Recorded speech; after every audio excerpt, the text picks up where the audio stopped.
السلام عليكم ورحمة الله وبركاته. ازيكم حبايب قلب، عاملين ايه؟ يا رب كلكم تكونوا بخير ان شاء الله. النهارده جينا معاكم باسهل وصفة. هنعمل معاكم باذن الله كيكة التايجر باسهل طريقة، وان شاء الله مش هتفشل معاكي لو اول مرة هتعمليها. باذن الله هقولك على الحاجات اللي طبعا تنجح معاكي اي كيك باذن الله. طبعا احنا بعد ما حطيناها في الفرن وبنطلعها بقى بنختبرها بالخلة. بنطلعها كده ما شاء الله سخنة جدا لسه طالعة من الفرن، وقطعناها معاكم ما شاء الله ممتازة جدا. هتعجبك وهتعجب ولادك وهتعجب ضيوفك بإذن الله. شايفين اللون بتاعها عامل ازاي والتمويجة بتاعة الشوكولات ما شاء الله تحفة ما شاء الله. اهي التسوية بتاعتها يا رب تعجبكم. هنبدأ كده على بركة الله نقول عملنا ايه بكيكة التايجر. اول حاجة معانا بسم الله الرحمن الرحيم. نصلي على الرسول ان شاء الله. اللهم صل وسلم وبارك عليك يا حبيبي يا رسول الله.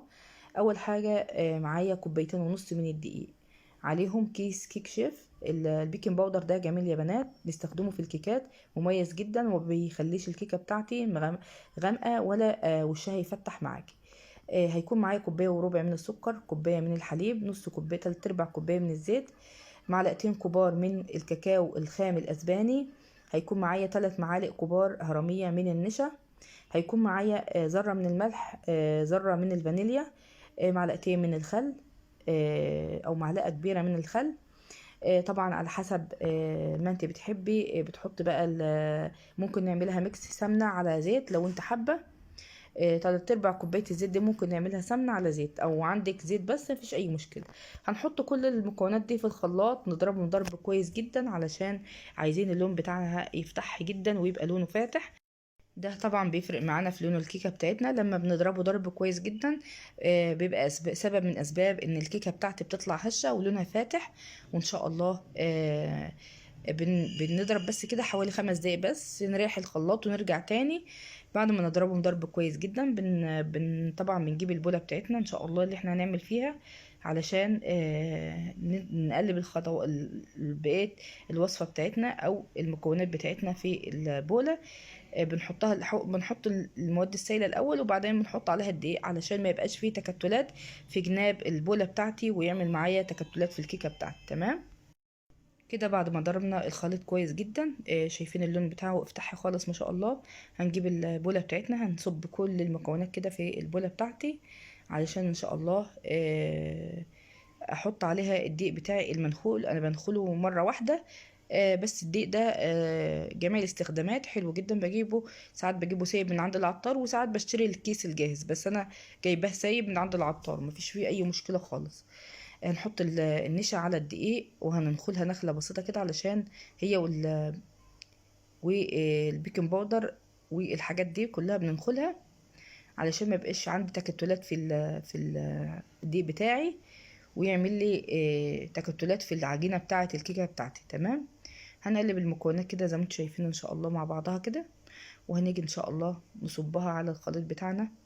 آه، مش هتاخد معانا وقت خالص، الكيكه دي ما بتاخدش معايا حوالي 6 7 دقايق في التجهيز، وفي الفرن ما بتاخدش معايا وقت ما شاء الله خالص.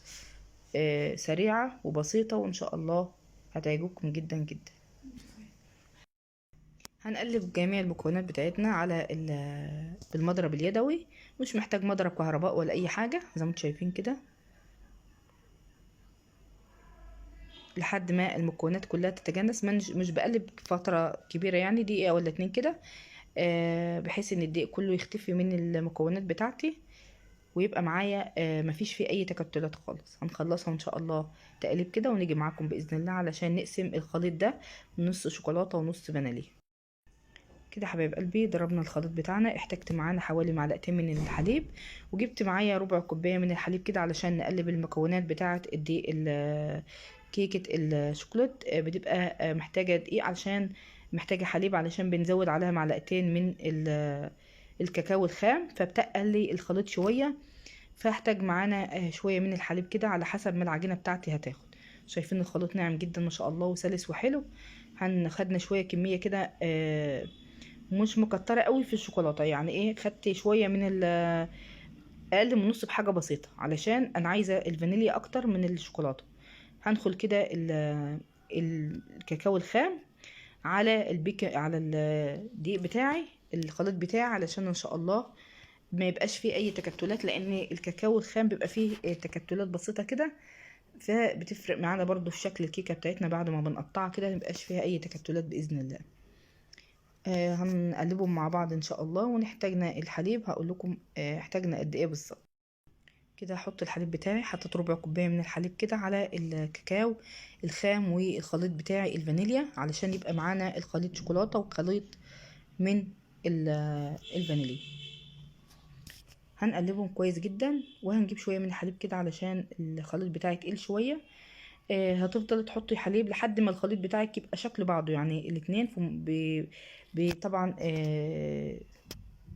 نفس الشكل ونفس القوام بتاعنا، ما يبقاش خفيف ولا تقيل، يبقى متوسط، لا كده ولا كده. طبعا كل دقيق بياخد مواد سائلة مختلفة عن التاني، ممكن في دقيق ياخد وفي دقيق ما بياخدش كتير. تمام. هقلبهم كده لحد ما يتجانسوا خالص ويبقى قوام مظبوط، وهنيجي ان شاء الله نجهز القالب بتاعنا ونشوف هنعمل ايه.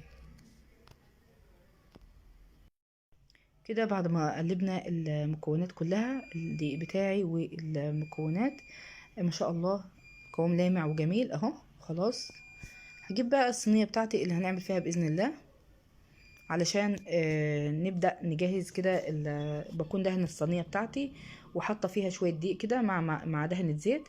أول حاجة بنحط شوية من الشوكولاتة، خليط الشوكولاتة، وشوية من خليط الفانيليا بالشكل ده. طبعا بنكتر الفانيليا احنا شويه، ما يبقاش قد الشوكولاته قوي، عشان انا حابه الشكل بتاعنا يطلع مموج كده باللون الفانيليا اكتر من الشوكولاته، وده هيفرق معاكي جدا في شكل الكيكه بعد ما بتقطعيها. زي ما انت شايفه كده، شويه من ده وشويه، يعني معلقه مثلا من الشوكولاته ومعلقتين من الفانيليا، يعني خليط الفانيليا. زي ما انت شايفه كده بكتر شويه انا بشويه يعني كده. حابه تحطوهم في كيسين وتقسمي، حابه تحطوهم في بولتين. انا استقربت الموضوع، من بدل ما نقعد مثلا نكعكل الدنيا حوالينا واحنا بنعمل كيكايه، فاتنين كده، وبنقسم بالراحه خالص بصابعنا كده علشان نقدر نتحكم في العجينه بتاعتنا. تمام. هخلص بقى بقيه الصينيه بقيه الخليط بالشكل ده، ونيجي معاكم باذن الله واوريكم شكله ايه بعد ما خلصناه. بعد ما خلصت الكيك حبايب قلب تجهيز، خلاص بقى هنكون مشغلين الفرن قبلها ب5 دقايق. على الرف طبعا بنحط الكيكه على الرف الوسطاني. مش بعمل فيها اي حاجه ولا بلعب في وشها ولا احط اي، يعني اضيع الاشكال اللي انا عملتها عشان تطلع معايا شكلها بالشكل اللي انا هقطعه لكم. زي ما انتم شفتوا في اول الفيديو، شكل جميل جدا منظم، وان شاء الله هيعجبك جدا جدا، وهيعجب ولادك باذن الله. لو وصلت لحد هنا ما تنسينيش بالاشتراك لو ما اشتركتيش، علشان يوصلك كل جديد. بعد ما قطعت الكيكه بتاعتي ما شاء الله، شايفين الكيكه هشه في تقطيعه جميله. وطبعا بيكون الفرن بتاعي بكون ظابطاه طبعا زي ما انتم شايفين على درجة حرارة 180. بنحطها كده على الرف الوسطاني. لو فرنك ما بيحمرش الوش بتاعها، بعد ما بنختبرها بخلة من الجنب كده لقيناها استوت خلاص، نقوم مشغلينها الشواية 5 دقايق بس او دقيقتين بالراقبة، يعني ما نقفلش الفرن عليها واحنا مشغلين الشواية عشان ما تتحرقش مني. تمام. وقطعناها بالشكل اللي انتم شايفينه ده، وطلع طرية وهشة في منتهى الجمال، واللون بتاعها جميل جدا. وما شاء الله التموجات بتاعة التايجر ممتازة، حتى لو هي صينية مستطيلة، بس ما شاء الله برضو طلع معانا جميلة، والشكل بتاعها النهائي جميل وممتاز بإذن الله، هتعجبكم جدا. وطبعا ما تنسونيش طبعا باللايك والاشتراك لو ما اشتركتوش. والسلام عليكم ورحمة الله وبركاته.